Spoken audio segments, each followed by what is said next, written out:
Comment বক্সে দেখছি আপনারা যা না তা শুরু করে দিচ্ছেন, আর ইনবক্সে তো শুরুই করছেন। কি আর বলবো, আপনাদের কাহিনী শেষ হয় না। বইন রে বইন, আমার হাজবেন্ডের বাচ্চা হয়ে গেছে, সে একটা বাপ। কিছুদিন পরে মেয়ের বিয়ে দিতে হবে। মেয়ে মানুষ খুব তাড়াতাড়ি বড় হয়ে যায়, তাও মনে হয় আপনারা থামবেন না।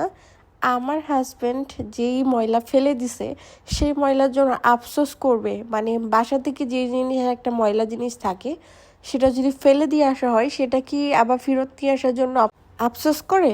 তো সেরকমই ভেবে নেন। তো আপনারা এসে সিরিয়ালে আমার বরকে খোঁচা দিচ্ছেন যে আফসোস করছে, এটা সেটা কি কি এগুলো।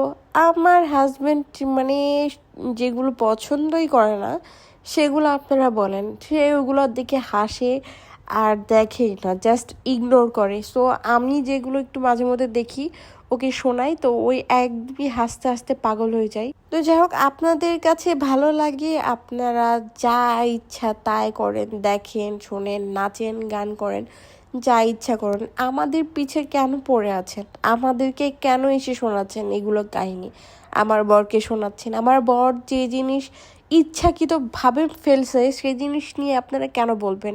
আর তার কি এমন কমতি আছে আমার বরের যে আফসোস করবে বলেন? আপনাদের মনে হয় খুব আফসোস হয় আপনাদের যেগুলো নাই, আপনারা দেখছেন নতুন করে, আর সে পাচ্ছে নতুন করে, সেগুলো দেখে আপনাদের খুব আফসোস হচ্ছে, হিংসা হচ্ছে, এগুলো নিয়ে বলছেন। আমাদের যথেষ্ট পরিমাণ যা আছে আলহামদুলিল্লাহ খুশি আছে। তো যাই হোক, এখন আমরা আসি, যেহেতু ঘুরতে বেরোইছি।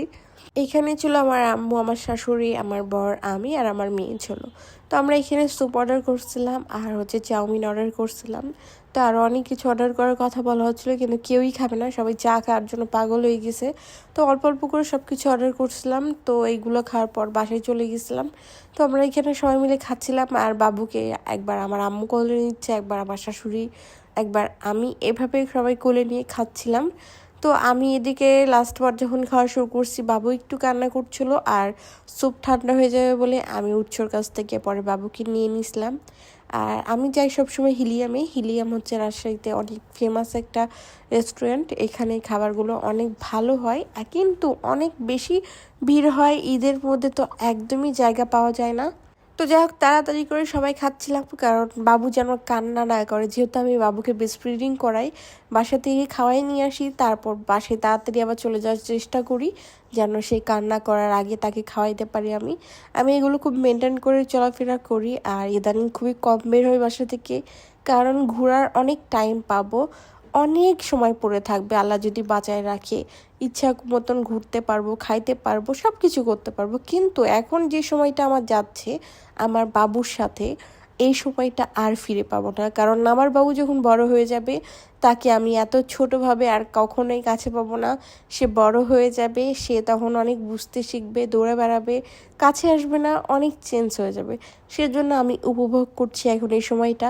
তো শেষে একটা কথাই বলবো, আপনারা সবাই চেঞ্জ হন, অনেক সময় আছে এখনো।